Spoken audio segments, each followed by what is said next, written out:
আসসালামু আলাইকুম, আমি ডক্টর মাহবুবা হাসান। দর্শক, আমাদের দেশের অনেক বয়স্ক মানুষই বাত ব্যথায় আক্রান্ত।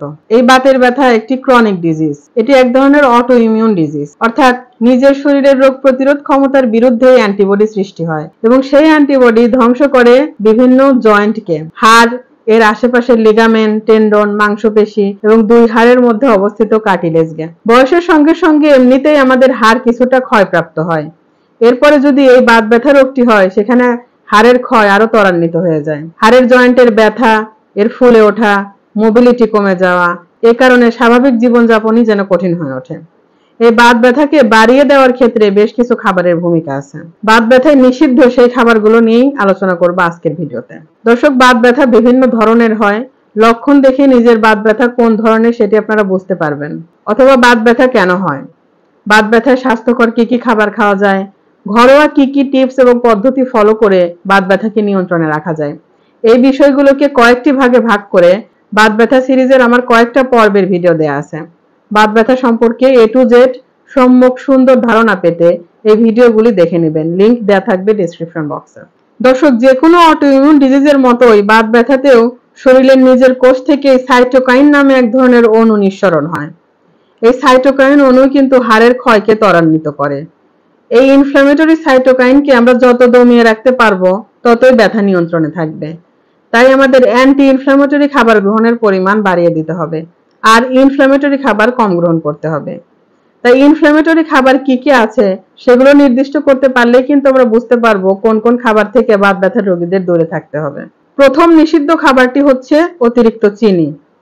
বিশেষ করে বাইরের যে মিষ্টি, ক্যান্ডি, বিভিন্ন ধরনের কেক, পেস্ট্রি, বোতলজাত জুস, বিভিন্ন ধরনের সফট ড্রিঙ্কস, এগুলোতে যে অতিরিক্ত চিনি ব্যবহার করা হয়, সেগুলো সেবনের পর এগুলো কিন্তু আমাদের ডাইজেস্টিভ সিস্টেম থেকে সরাসরি ব্লাড স্ট্রিমে যায় এবং রক্তে যাওয়ার পরে বিভিন্ন কোষকে আক্রান্ত করে এবং সাইটোকাইন নিঃসরণ করে।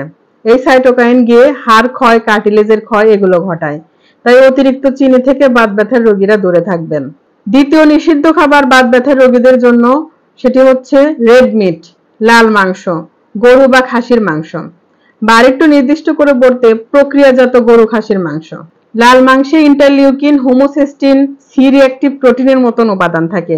এই সবগুলো উপাদানই প্রচন্ড ধরনের ইনফ্ল্যামেটরি বা প্রদাহ সৃষ্টিকারী এবং আপনার জয়েন্টের জন্য মারাত্মক রকমের ক্ষতিকর।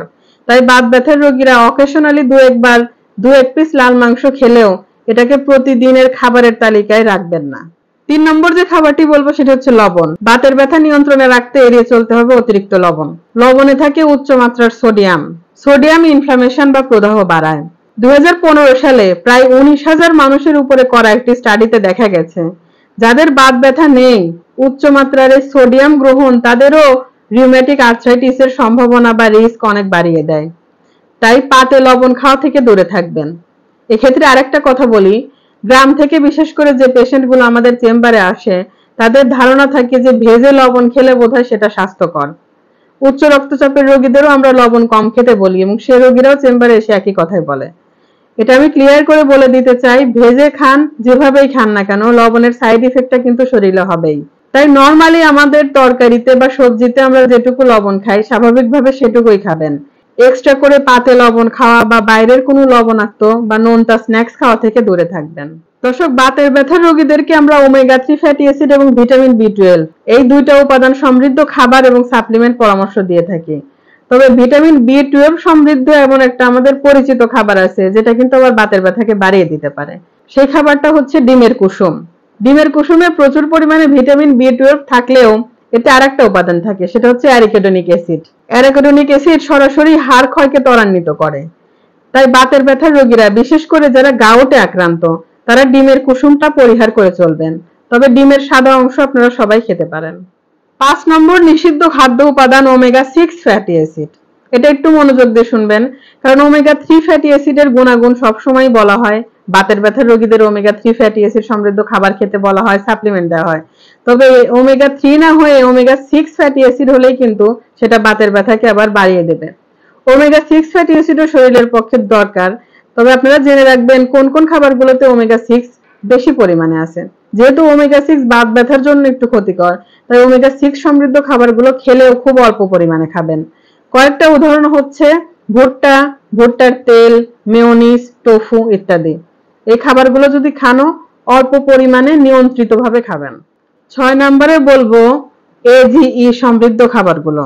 এজিই বলতে অ্যাডভান্সড গ্লাইকোজেন এন্ড প্রোডাক্ট। অতিরিক্ত মাত্রায় যদি চিনি গ্রহণ করেন তাহলে সেই চিনি রক্তে সরবরাহ হওয়ার পর প্রোটিন বা ফ্যাটের সঙ্গে বিক্রিয়া করে এক ধরনের পদার্থ তৈরি করে, যেগুলোকে আমরা বলে থাকি এজিই। এই এজিই কিন্তু হাড়ের জয়েন্ট, কার্টিলেজ এগুলোতে গিয়ে জমা হতে থাকে এবং যত এজিই জমা হবে ততই হাড় ক্ষয় হবে, ততই ইনফ্লামেশন এবং প্রদাহ হবে। অক্সিডেটিভ স্ট্রেস এবং ইনফ্লামেশনের কারণে বাতের ব্যথা বেড়ে যাবে। তাই এজিই সমৃদ্ধ খাবার আমাদের যতটা পারা যায় কম খেতে হবে। এজিই সমৃদ্ধ খাবার কি কি? লাল মাংস, বিশেষ করে সেটি যদি অল্প তেলে খুব দ্রুত ভাজা হয়। তাই লাল মাংস খেলেও আপনারা ঝোলের ভিতরে সুসিদ্ধ করে খাবেন, সেটা প্যান ফ্রাইড করে বা ফ্ল্যাশ ফ্রাই করে খাবেন না। সব ধরনের ভাজা পোড়া খাবারেই এজির পরিমাণ বেশি থাকে, তাই ভাজা পোড়া খাবারগুলো অ্যাভয়েড করবেন। এছাড়াও মেয়োনিজে এজির পরিমাণ বেশি থাকে। যাদের শরীরে এজি লোড বেড়ে যায়, মানে আপনি অনেকদিন ধরে এ ধরনের ভাজা পোড়া খাবার বা ভালোভাবে সিদ্ধ না করা ভাজা মাংস খান, তাহলে এজির পরিমাণ শরীরে বেড়ে যায় এবং এজির পরিমাণ শরীরে বেড়ে গেলে রিউমাটয়েড আর্থ্রাইটিস, ইনফ্ল্যামেটরি আর্থ্রাইটিস এবং অস্টিও আর্থ্রাইটিসের রিস্কও বাড়ে। তবে এই খাবারগুলো খাওয়া বন্ধ করে দিয়ে যদি বেশি বেশি সবুজ শাকসবজি, ডাল এগুলো খাবার তালিকায় আনতে থাকেন তাহলে ধীরে ধীরে এজি লোডও কমে যাবে। এই প্রসেসড খাবারগুলোতে বা প্যাকেটজাত খাবারগুলোতে সাধারণত রিফাইন্ড কার্বোহাইড্রেট, অতিরিক্ত পরিমাণে তেল, চর্বি এবং অ্যাডেড সুগার, লবণ, সোডিয়াম, বিভিন্ন ধরনের কালার, কেমিক্যালস, প্রিজারভেটিভস এগুলো ইউজ করা হয় এবং এগুলো ইউজ করার ফলে এগুলো শরীরে এজির পরিমাণ বৃদ্ধি করে, ইনফ্লামেশন ঘটায়, অক্সিডেটিভ স্ট্রেস করে। প্রসেসড ফুডের ক্ষেত্রে আপনারা একটা রুল অফ থাম আমি বলে দেই, যদি কোনো প্যাকেট নিয়ে সেই প্যাকেটের উপাদান আপনি পড়তে না পারেন, এমন একটা উপাদান চোখে পড়লো যেটা আপনার অচেনা, তাহলেই মনে করবেন এই খাবারটা বাদ দিয়ে আমার চলতে হবে। আলট্রা হাইলি প্রসেসড ফুড থেকে দূরে থাকলে শুধু বাত ব্যথা নয়, শরীরের অন্যান্য অনেক রোগ থেকেও বেঁচে থাকতে পারবেন। 8 নম্বরে একটি খাবার সম্পর্কে সচেতন করতে চাই। সাধারণত বাত ব্যথার রোগীদেরকে আমরা সবুজ শাকসবজি খেতে বলি, পালং শাক খেতে বলি।